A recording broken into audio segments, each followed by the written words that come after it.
Aujourd'hui, veillée du réveillon, je reçois des amis que je recevrai demain pour le réveillon, mais nous faisons une sorte de soirée, apéritif d'entraînement. Donc, on sort de très beaux vins, bien entendu, parce qu'on ne sait pas faire autrement.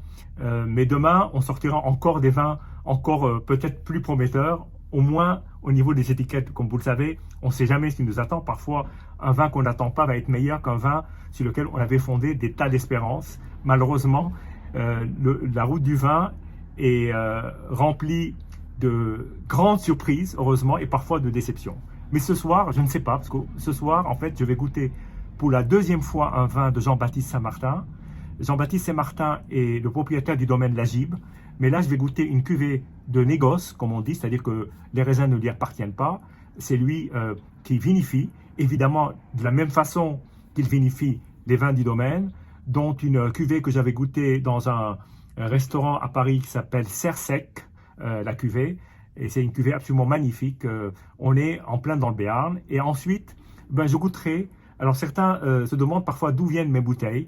Eh bien, j'ai quelqu'un qui me propose de temps en temps des vins, parfois que je connais, parfois que je ne connais pas, parfois des vins que je recherche très ardemment, parfois des vins que je ne connais pas. Et puis là, je suis allé récupérer chez lui une belle bouteille et il m'a offert une bouteille d'un Rioja dont j'ai entendu parler, que je vous présenterai dans très peu de temps. Bien, on va commencer par le blanc, puis ensuite le rouge. Alors le blanc, on est donc sur des vignes en négoce et un travail du domaine La Gibe. Alors Jean-Baptiste Saint-Martin est un ancien escrimeur de l'équipe de France d'escrime, donc de très haut niveau, qui est maintenant vigneron. Il a fait ses classes dans différents endroits de France, que ce soit la Bourgogne, que ce soit même le Roussillon à Collioure. Donc c'est quelqu'un qui a appris le métier en travaillant pour d'autres domaines et a créé son domaine. Il a eu la certification bio en 2010 et il est en biodynamie maintenant depuis 2019. Alors c'est un tout petit domaine, petite production. Donc au départ, il ne travaillait que ses vignes et il faisait du vin qu'avec ses vignes. Mais face à la demande, parce que parfois des tout petits secrets planqués à Luc-en-Béarn, donc en fin fond du Béarnais, sur une appellation qui est pas très connue aujourd'hui, qui est l'appellation Jurançon, c'est devenu aujourd'hui un vigneron recherché partout dans le monde. C'est assez étonnant, tout petit partout dans le monde, et depuis quelques années a entamé une activité de négoce. Il a deux cuvées à ma connaissance, une qui s'appelle Manseng avec S, donc c'est petit et gros, et là cette cuvée-là qui s'appelle Marcel, que je vais déguster pour la première fois. Alors, le Cersec que j'ai eu déjà l'occasion de déguster était absolument extraordinaire, qui m'a été fait déguster par un ami. Je le remercie pour cette dégustation. C'était, je crois, en 2020. J'en garde un souvenir assez exceptionnel. Alors là, on est sur un travail extrêmement méticuleux, que ce soit à la vigne et au chai, et ça donne des vins de haute couture. En tout cas, Cersec était absolument superbe. Donc voici la cuvée, donc Marcel 2021, que je vais tout de suite déguster devant vous. Bien, ça va être pour moi une vraie découverte.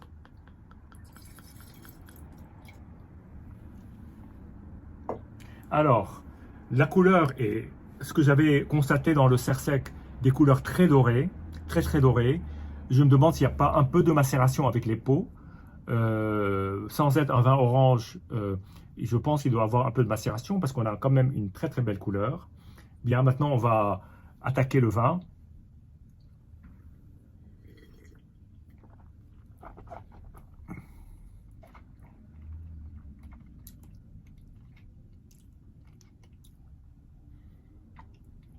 Je retrouve et je comprends finalement l'engouement qu'il peut y avoir pour ce type de vin.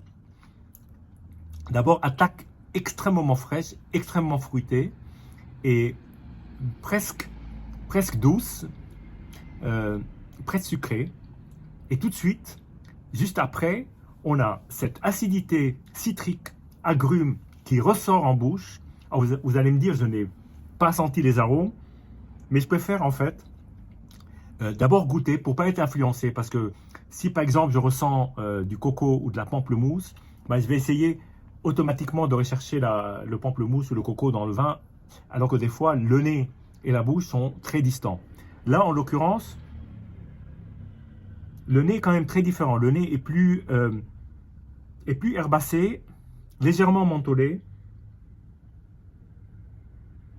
très différente de l'impression qu'on a en bouche, très floral, très floral.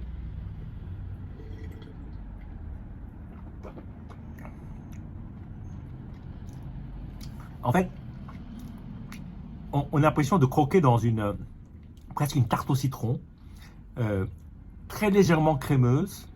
Mais vous savez, ces tartes au citron qui sont avec un peu de zeste, qui donnent du nerf. Il y a beaucoup de nerf dans ce vin, il y a beaucoup de rectitude, il y a une définition, une clarté qui est assez étonnante et une très belle longueur en bouche. C'est absolument superbe. Ça vaut les très grands blancs.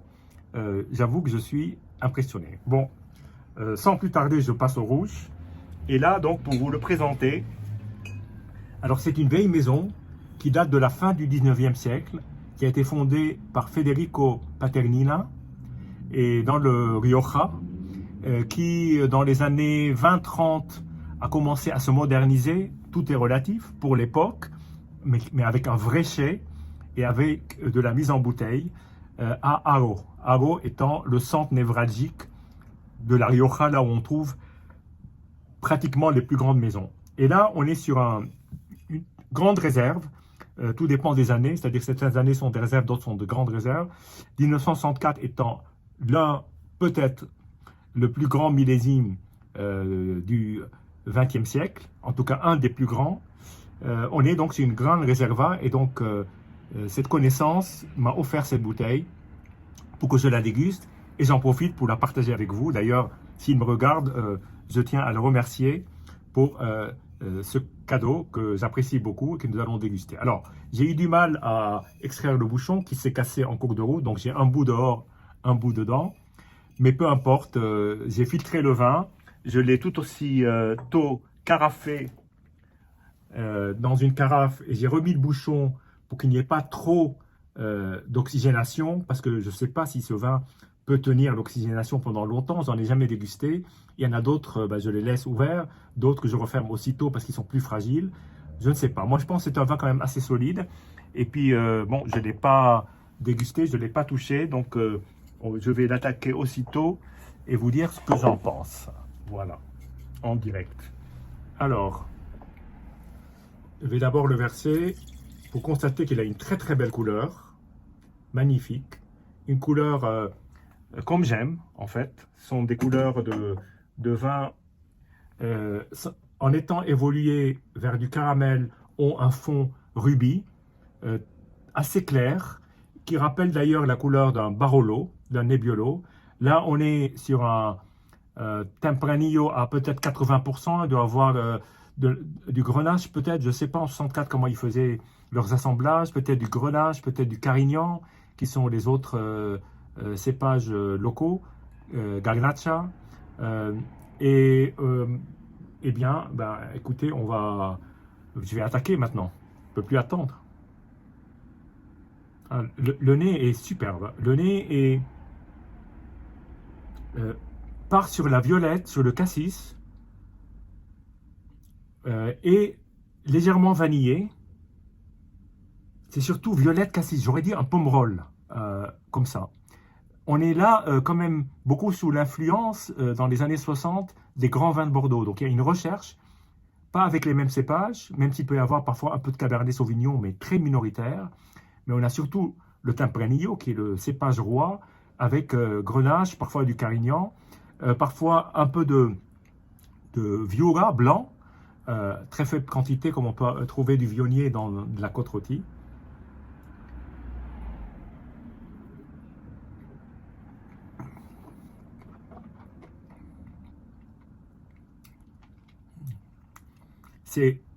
C'est vraiment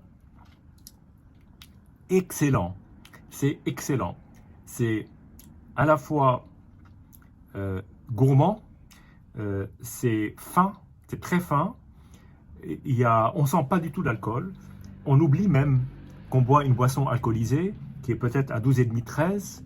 Je pense qu'à cette époque-là, les Rioja, je ne sais même pas d'ailleurs si sur la bouteille on a le degré, je ne crois pas, parce qu'il n'y a pas grand-chose sur la bouteille, comme vous pouvez le voir, là, et au dos, juste l'inscription traditionnelle des vins de Rioja, qui certifie qu'on est bien dans la région. Mais en tout cas, le vin est d'une clarté et d'un gourmand absolument magnifique.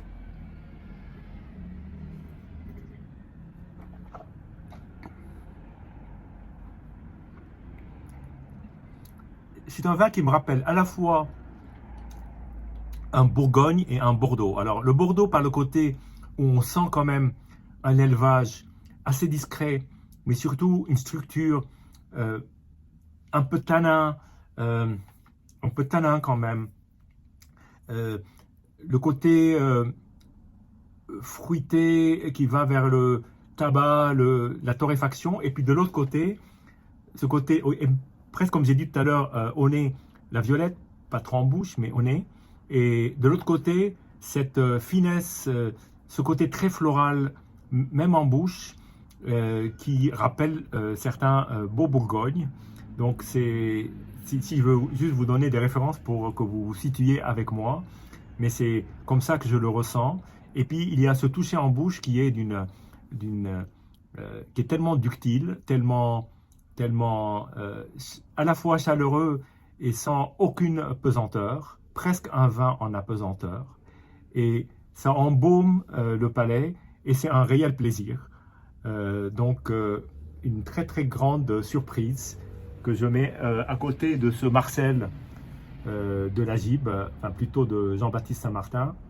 Et voilà, donc un duo qui j'espère va régaler les invités, qui seront accompagnés de tortillas, de patatas, comme on dit, des omelettes aux pommes de terre, aux aubergines, mais aussi un plat de charcuterie et puis plein d'autres choses.